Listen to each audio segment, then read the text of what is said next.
Un soldado alemán preso de guerra, en medio de una guerra que está destruyendo el planeta. En suelo americano. Comiendo pollo asado con puré de patatas. Bebiendo cerveza. Viendo películas de Hollywood. Y escribiendo cartas a su familia, describiendo su cautiverio como estar en un hotel. No está loco, no está mintiendo. Esto es exactamente lo que pasó. En 1944, miles de soldados alemanes fueron llevados a Estados Unidos como presos de guerra. Y lo que encontraron allí fue tan absurdo, tan incomprensible, tan completamente opuesto a lo que esperaban, que muchos de ellos tardaron semanas en creerlo. Esta es la historia de Hans Müller, un soldado que fue al otro lado del mundo como enemigo y regresó como americano. Bienvenidos a Línea de Combate. Hans Müller tenía 23 años. Era artillero de tanques del ejército alemán. Durante 2 años había dormido encima de tanques en el desierto de África del Norte. Luego, en agujeros de lodo en Francia. Había comido raciones robadas de suministros británicos. Sopas acuosas hechas de lo poco que el ejército alemán podía conseguir. En 11 meses había perdido más de 15 kilos. Su cuerpo estaba agotado. Su mente estaba agotada. El 9 de junio de 1944, 3 días después del desembarco en Normandía, fue capturado junto con otros cientos de soldados. La guerra había terminado para él. Pero lo que vino después era una gran incógnita. Un barco, el Atlántico y Estados Unidos. Müller y otros 847 presos fueron procesados al llegar a la costa americana. Los americanos los buscaron, los fotografiaron, les dieron uniformes y los uniformes estaban limpios, nuevos, sin agujeros. Müller no había usado ropa limpia en 6 meses. El proceso duró 4 horas. Y durante esas 4 horas los alimentaron 2 veces. Sándwiches con carne real. Café con azúcar real. Müller comió lentamente, esperando que la comida fuera quitada antes de terminarla. No fue quitada.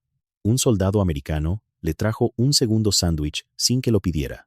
Ese pequeño gesto, ese segundo sándwich, fue el primer momento en que Müller entendió que lo que iba a pasar no coincidía con nada de lo que había imaginado. Esa noche, Müller y 400 presos abordaron un tren hacia el oeste. Y aquí viene algo que parece imposible. No fueron metidos en vagones de carga, no fueron encadenados.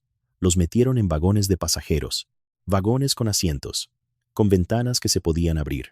Un guardia americano caminó por el vagón repartiendo mantas. Mantas de lana gruesa, sin chinches, sin pulgas. Müller tomó la manta, la envolvió alrededor de sus hombros y se quedó dormido sentado. Cuando despertó 16 horas después, el tren se había detenido en Chicago. Los guardias repartieron desayuno, pan con mantequilla, mermelada, café real, no la mezcla artificial que el ejército alemán servía desde 1943. Un preso llamado Schmidt se rió. Explicó que si los americanos los alimentaban también durante el transporte, los campamentos debían tener camas reales y baños reales. Otro preso, Hoffman, no estaba de acuerdo. Creía que esto era propaganda, que los americanos los estaban engordando para fotografías de la Cruz Roja. Müller no dijo nada. Comió su pan con mantequilla y miró por la ventana el campo americano pasar. El tren llegó a Minnesota el 14 de junio. Müller y los otros presos fueron llevados en camiones a un campamento fuera del pueblo de Alona. El campamento había sido una instalación civil de conservación antes de la guerra. 20 barracones de madera organizados en filas, un comedor, un edificio de recreación, un pequeño hospital, todo rodeado por una sola valla de alambre espinado.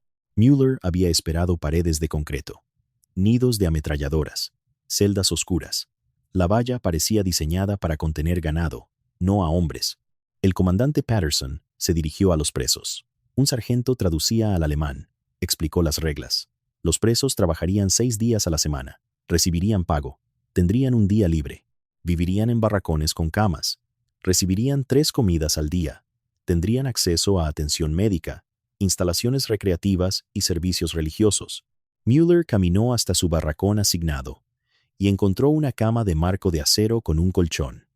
No paja, no tableros. Un colchón real, con 2 mantas y una almohada. Müller se sentó en la cama y la presionó con la mano. Se hundió bajo su peso. Se quedó sentado ahí por varios minutos mirando ese colchón como si fuera un objeto de otro planeta. Schmidt, en la cama de al lado, se rió. Dijo que esto estaba mejor que los barracones de la Luftwaffe en Alemania. Müller estaba de acuerdo, pero no se rió, porque algo en su cerebro no podía encajar las piezas. Esto no estaba pasando. No durante una guerra. No a presos de guerra. La primera cena fue servida a las 6 de la tarde. Müller recibió una bandeja, y en esa bandeja estaba carne asada, puré de patatas, judías verdes, pan, mantequilla, café y un trozo de pastel de manzana.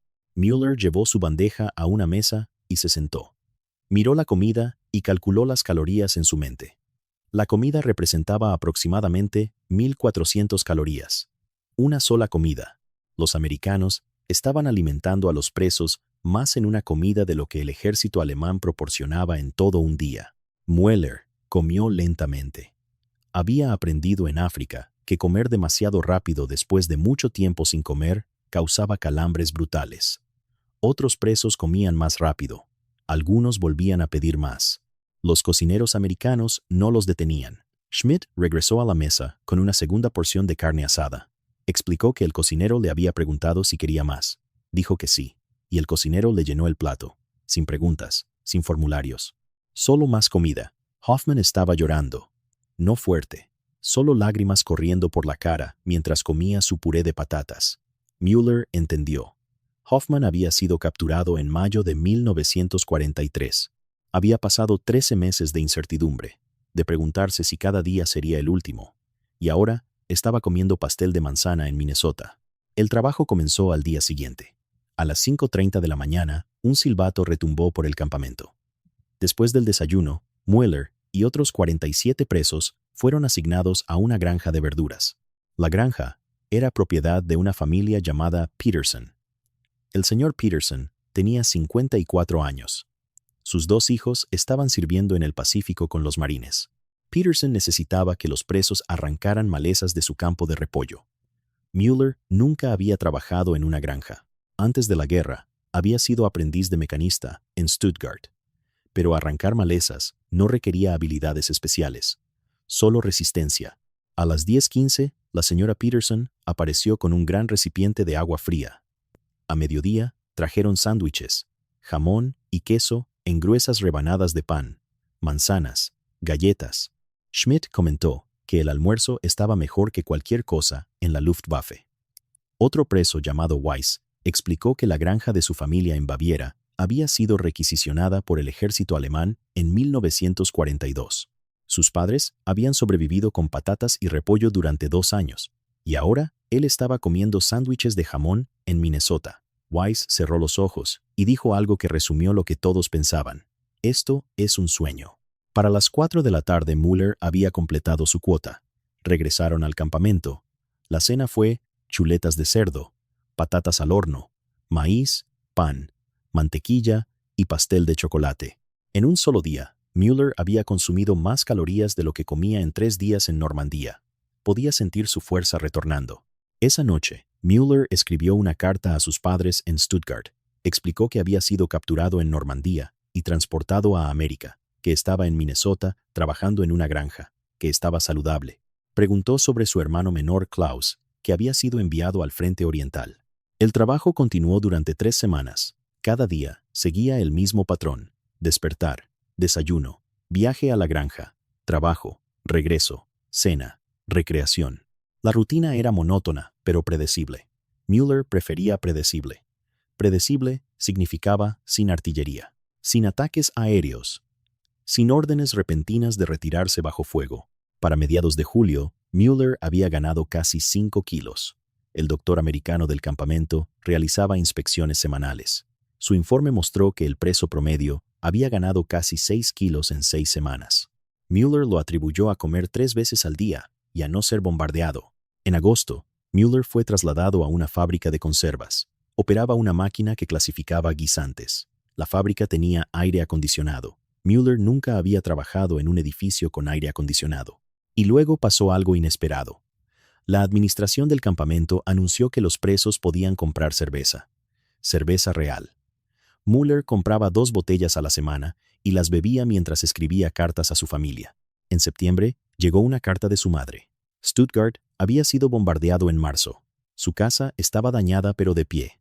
Su padre trabajaba en una fábrica de municiones, y Klaus estaba vivo. Había sido herido en Bielorrusia, pero se había recuperado. Su madre preguntaba sobre su tratamiento. Había escuchado rumores de que los americanos hambreaban a sus presos. Otros decían que ejecutaban soldados capturados. Müller escribió inmediatamente. Le explicó su rutina diaria, las comidas, las condiciones de vida.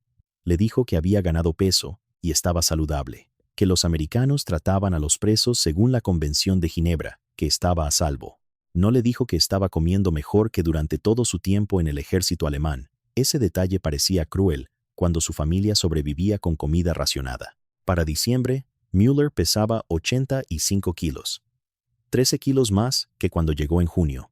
El 19 de diciembre, Müller recibió otra carta.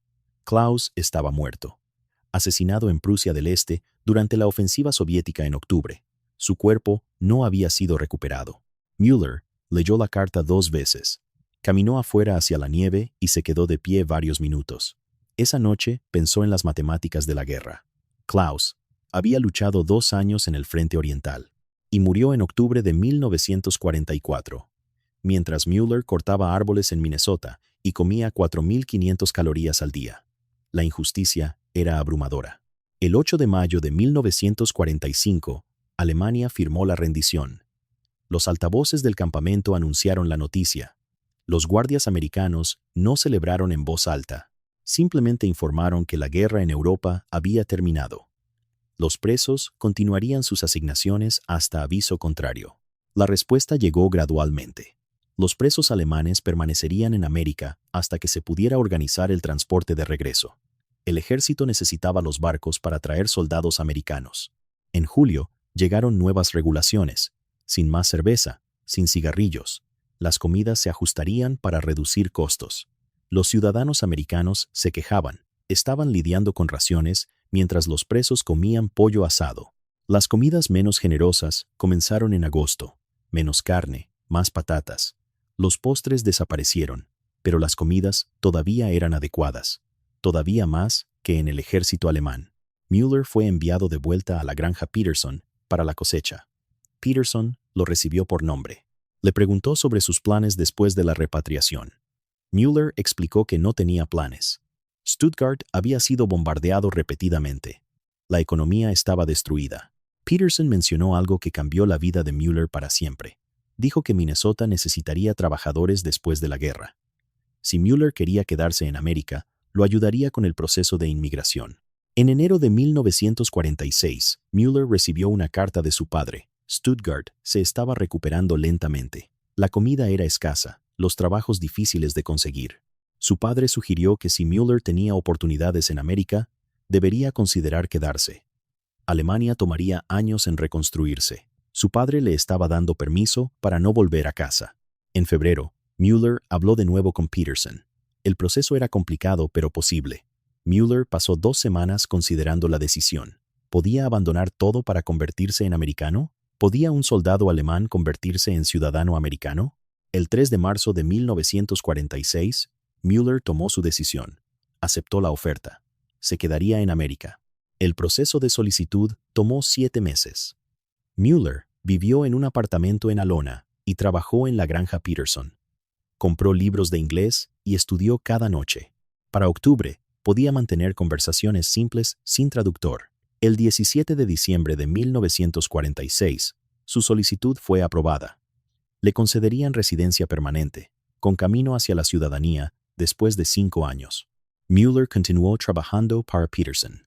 En 1949, Peterson lo ayudó a comprar 80 hectáreas de tierra adyacente. Müller usó sus ahorros y tomó un préstamo. Plantó maíz y habas de soya. Para 1950, su granja era rentable. Conoció a Margaret Hansen en la iglesia. Se casaron en junio de 1951. Tuvieron 3 hijos en 5 años. El 12 de abril de 1952, Hans Müller se convirtió en ciudadano americano. La ceremonia fue en el Tribunal Federal. Müller levantó la mano derecha y recitó el juramento de lealtad. Juró apoyar y defender la Constitución contra todos los enemigos. El juez sonrió y dijo: «Bienvenido a casa, señor Müller». Müller caminó afuera, sosteniendo su certificado de naturalización. Se sentó en su camión y miró el documento. Ciudadano de Estados Unidos de América, pensó en Klaus. En sus padres, en Stuttgart. En la ruta que su vida había tomado. Artillero de tanques, a preso a granjero a americano. Empezó a llorar. No de tristeza, de alivio, de gratitud, del peso de una segunda oportunidad que nunca esperó. Esa noche escribió a su padre. Le explicó la ceremonia. Trató de articular cómo se sentía convertirse en americano. Escribió que entendía si estaban decepcionados, pero América le había dado algo que Alemania no podía. No solo comida o tierra. América le había dado la oportunidad de ser algo diferente de lo que la guerra lo había convertido. En Alemania siempre sería un soldado que perdió. En América podía ser un granjero, un esposo, un padre. Hans Müller vivió en Minnesota 43 años más. Crió 3 hijos que se convirtieron en maestros, ingenieros y enfermeras. Nunca regresó a Alemania. Sus padres murieron en los años 60, pero Minnesota era donde pertenecía. Cuando Müller murió en febrero de 2011 a los 89 años, más de 200 personas asistieron a su funeral. El pastor notó que Müller había luchado en una guerra terrible. Había sido capturado por el enemigo y había encontrado no castigo o venganza, sino misericordia. La historia de Hans Müller no es solo del pasado. Es una lección para el presente sobre las elecciones que hacemos con las personas que consideramos diferentes. Müller fue tratado con dignidad cuando podría haber sido tratado con crueldad. Fue alimentado cuando podría haber sido hambreado. Y esas elecciones cambiaron el curso completo de su vida. Lo convirtieron de un enemigo en un vecino, de un soldado en un granjero, de un alemán en un americano. Esa transformación no pasó por accidente. Pasó porque hubo personas que decidieron que incluso en guerra elegirían recordarle a un joven alemán que todavía era humano, que merecía un plato de comida caliente, una cama con colchón, un trabajo honesto y la oportunidad de construir algo nuevo. Esto fue Línea de Combate. Cada vez que escuches sobre conflictos, sobre enemigos, sobre personas diferentes a ti, piensa en Hans Müller. Piensa en un soldado alemán comiendo pastel de manzana en Minnesota. Piensa en las elecciones que lo convirtieron en ciudadano. Y pregúntate qué elecciones estás haciendo tú. Porque el mundo que vivimos es el resultado de millones de pequeñas elecciones. Y cada uno tiene el poder de elegir misericordia sobre venganza, dignidad sobre crueldad, segundas oportunidades sobre condenas permanentes. Esa fue la elección que América hizo con Hans Müller. Y esa elección cambió una vida, cambió una familia. Y nos dio esta historia que 70 años después todavía tiene lecciones sobre quiénes queremos ser.